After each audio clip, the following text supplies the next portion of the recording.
नमस्कार, स्वागत है आपका आपके अपने YouTube चैनल अपनी हिंदी अपनी पहचान में। बच्चों हम संधि पढ़ रहे हैं। संधि की आज हमारी 6वीं क्लास है। आज हम पढ़ रहे हैं अयादी संधि के बारे में। अयादी संधि में हमें क्या मिलेगा और उसमें क्या मिलने से क्या परिवर्तन होगा, क्या बदलाव होगा, वो हम देखते हैं। देखिए, यदि आपको अयादी संधि में यदि ए ऐ और ओ औ, ए ऐ और ओ औ के बाद कोई भी भिन्न स्वर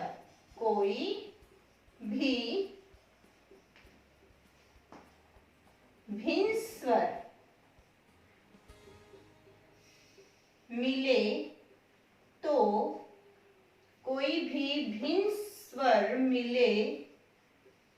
तो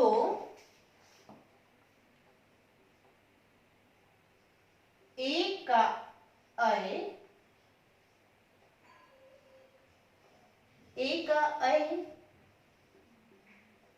का आए, ओ का आओ और आओ का आओ हो जाता है। आओ हो जाता है। आओ हो जाता है। यदि आपको ए ऐ और ओ औ के बाद कोई भी भिन्न स्वर मिले, भिन्न स्वर से आप मतलब समझ ही गए होंगे क्योंकि यण स्वर संधि में भी ऐसा ही था। ए का ऐ हो जाएगा, ऐ का आए, ओ का औ और औ का आओ हो जाता है। अब इनको उदाहरणों के द्वारा समझने की कोशिश करते हैं। जैसे पहला उदाहरण लेते हैं हम, ने जमा अन। यहाँ पर देखते हैं, यहाँ से हम जो हमारा पहला है ये शब्द, इसको नहीं कह सकते। एक विशेषता है अयादी स्वर संधि की, पहले मैं उसको बताना चाहूंगी आपको। अयादी जो स्वर संधि है उसको संस्कृत में माना जाता है ज्यादा। हिंदी में अयादी स्वर संधि के जो शब्द बनते हैं अयादी स्वर संधि से, उनको व्यवहारकृत शब्द माना जाता है, यानी कि उनको रूढ़ शब्दों के अंदर गिना जाता है। हिंदी में इस अयादी संधि को कम माना जाता है। कुछ भाषाविद मानते हैं और कुछ भाषाविद नहीं मानते हैं। ने के अंदर से यहाँ से हमारे पास ए आ जाती है और यहाँ से हम अ लेते हैं। नियम के अनुसार यदि ए के बाद कोई भी भिन्न स्वर है तो ए ऐ में परिवर्तित हो जाती है। अब ये अ इसके साथ है तो ये अपने पूर्ण रूप ऐ में आ जाती है। अब आगे इस प्रक्रिया को बढ़ाते हैं। यहाँ पर हमारे पास न रह जाता है जब ए इसके अंदर से निकल जाती है। यहाँ अब हम रखेंगे इसके अंदर इसका परिवर्तित रूप। इसको न को आप हलंत के साथ अभी तो लिख सकते हो, ऐ इसका परिवर्तित जो रूप मिला वो लिखेंगे। बाकी यहाँ पर जो हमारे पास बचा था न। अब इसको पूरा करके लिखते हैं। जब भी स्वर के आगे कोई स्वर रहित व्यंजन होता है ये उसमें मिल जाता है। ये बात बार बार दोहराई जाती है। दोहराई बातें इसलिए जाती है ताकि आपको अच्छे से याद हो जाए, समझ जाए। बार बार जब हम बोलते हैं तो वो बातें हमारी जुबान पर चढ़ जाती हैं। यहाँ पर ये रहा और ये न, क्या बन गया हमारा, नयन। इसी तरीके से अब हम देखते हैं आगे एक और उदाहरण। ये रहा, ये देखते हैं अय का उदाहरण, नई, नए, जमा अक। ये देखिए यहाँ पर हमारे पास अय है और यहाँ पर अ। नियम के अनुसार ये किस में बदल जाएगी, हमारी आय में, और यहाँ पर अ है तो ये इसको पूर्ण रूप दे देगा, ये हो जाएगा हमारा आय।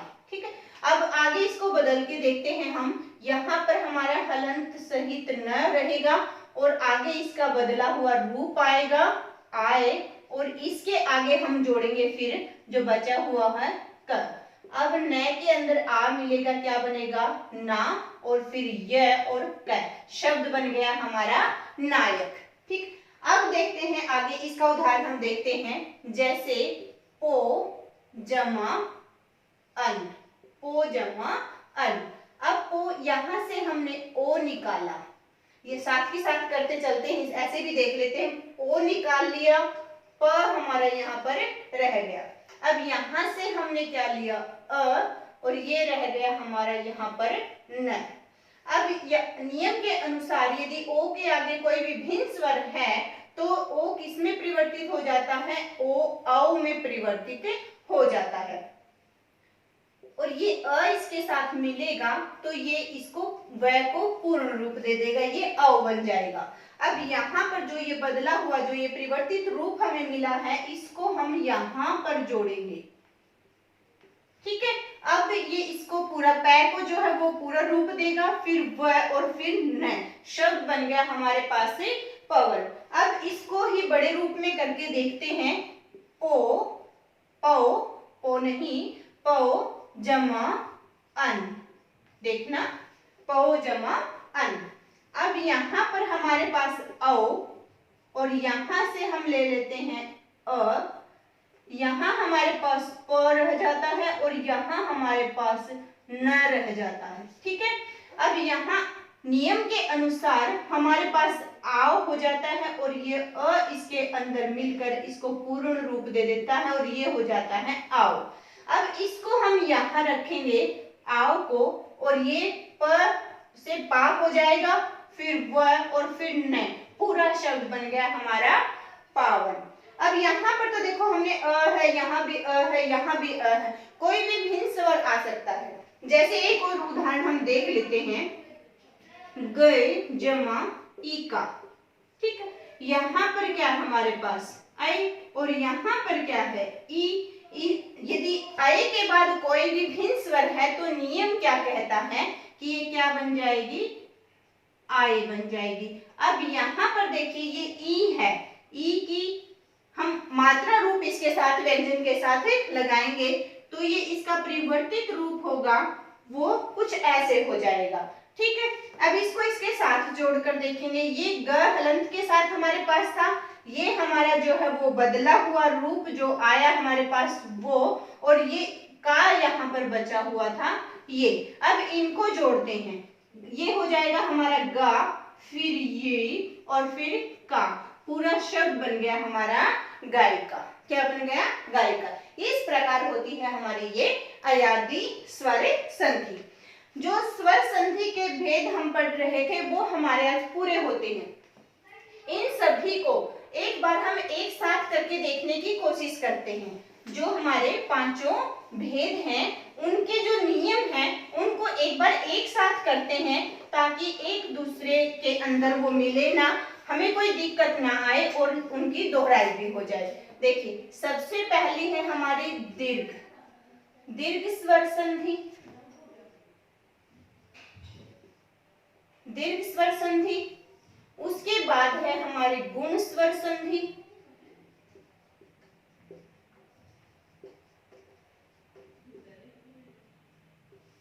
उसके बाद है वृद्धि स्वर संधि, वृद्धि स्वर संधि, उसके बाद है यण स्वर संधि,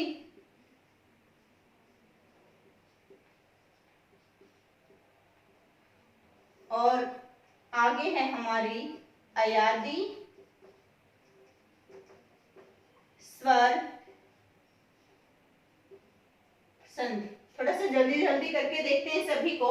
अब हमें पता है कि ये दीर्घ, दीर्घ मतलब बड़ा, इसमें क्या है कि हमारे जो ह्रस्व या दीर्घ, ह्रस्व या दीर्घ क्या क्या, अ, ई, उ, री, ह्रस्व या दीर्घ अ, ई, उ, री, इनके साथ क्या मिल जाए,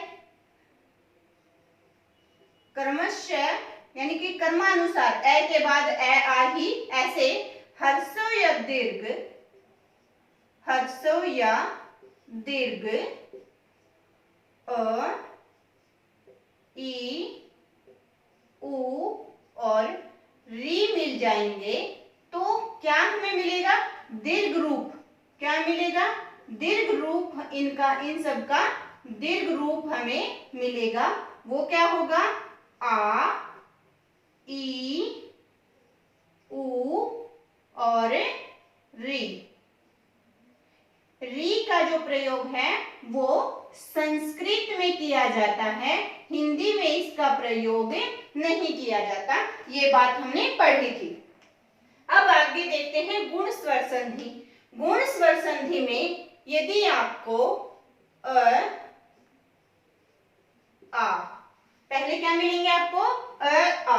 आ के साथ यदि आपको ई मिल जाती है तो ये हो जाते हैं आपके ए। यदि आ के साथ आपको उ मिल जाए तो ये हो जाता है ओ। और यदि आ के साथ आपको री मिल जाए तो ये हो जाता है आपका अर। ठीक है, उदाहरणों के द्वारा ये बातें हमने समझी थी। ये एक तालिका बनाकर हम समझना चाहते हैं एक साथ। अब वृद्धि स्वर संधि, इनमें थोड़ी सी वृद्धि हो जाएगी। यहाँ पर आपको आ ही मिलेगा। क्या मिलेगा? आ मिलेगा। लेकिन यहाँ पर आपको ए मिलेंगे और इनके मिलने से अय हो जाएगा। यहाँ पर ए हुआ है, यहाँ अय हो जाएगा। आ, इसके बाद यदि आपको औ मिल जाए तो इनके मिलने से औ ही हो जाएगा। यानी कि यहाँ पर हमें दो मात्राएं मिलेंगी, यहाँ पर एक मात्रा मिलेगी, यहाँ पर भी ऐसे इसका मात्रा रूप हमें ऐसे मिलेगा और यहाँ पर भी इसकी हमें दो मात्राएं मिलेंगी। मात्रा के हिसाब से यदि हम इनकी पहचान करते हैं तो यहाँ एक मात्रा होती है, दो होती है, यहाँ भी एक होती है, यहाँ भी दो होती है, लेकिन नियम हमें समझने चाहिए। अब बात आती है यण स्वर संधि की। यण स्वर संधि में देखो, दीर्घ में तो दीर्घ हो जाते हैं, वो बात अलग हो जाती है। गुण स्वर संधि में पहला जो शब्द होगा उसके अंत में आपको आ मिलेगा। वृद्धि स्वर संधि में भी आपको पहला जो शब्द होगा उसके अंत में आ मिलेगा। अब जो स्वर है हमारे, उन स्वरों में से आ तो हमारे पास यहाँ पर आ गई। जो यण स्वर संधि है इसमें आपको ई,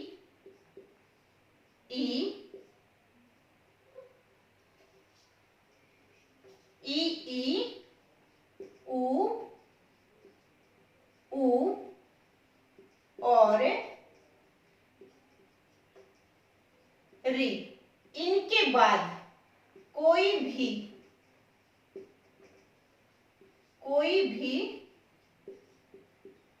भिन्न स्वर, इनके बाद कोई भी भिन्न स्वर आ जाए, यानी जो पहला शब्द होगा उसके अंत में आपको ई मिल सकता है, उ मिल सकता है और री मिल सकती है। शर्त क्या है इनकी कि यदि ई है तो उसके बाद कोई भी भिन्न स्वर हो, ई ना हो कोई भी भिन्न स्वर हो, उ के बाद उ ना हो कोई भी भिन्न स्वर हो। यदि ऐसा हुआ ई के बाद ई है तो वो यण संधि नहीं, वो तो दीर्घ संधि हो जाएगी। ठीक है ना? तो क्या परिवर्तन होगा इनके अंदर? ई किस में परिवर्तित हो जाएगी? ई जो है वो य में परिवर्तित हो जाएगी, उ व में परिवर्तित हो जाएगा और जो री है हमारी वो र में परिवर्तित हो जाएगी।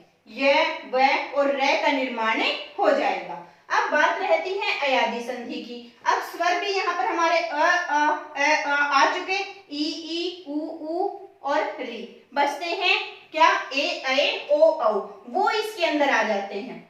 यदि आपको पहले क्या मिलेंगे? ए,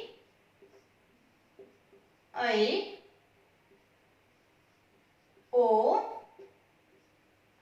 औ और साथ में वही वाली बात जो यहाँ पर यण संधि में थी, कोई भी भिन्न स्वर, कोई भी भिन्न स्वर। तो ये किसमें परिवर्तित हो जाते हैं आपको पता है? ए से क्या हो जाएगा? अय, अय किस में परिवर्तित हो जाएगी, आय में। मात्रा बढ़ जाती है, ओ किस में परिवर्तित हो जाएगा,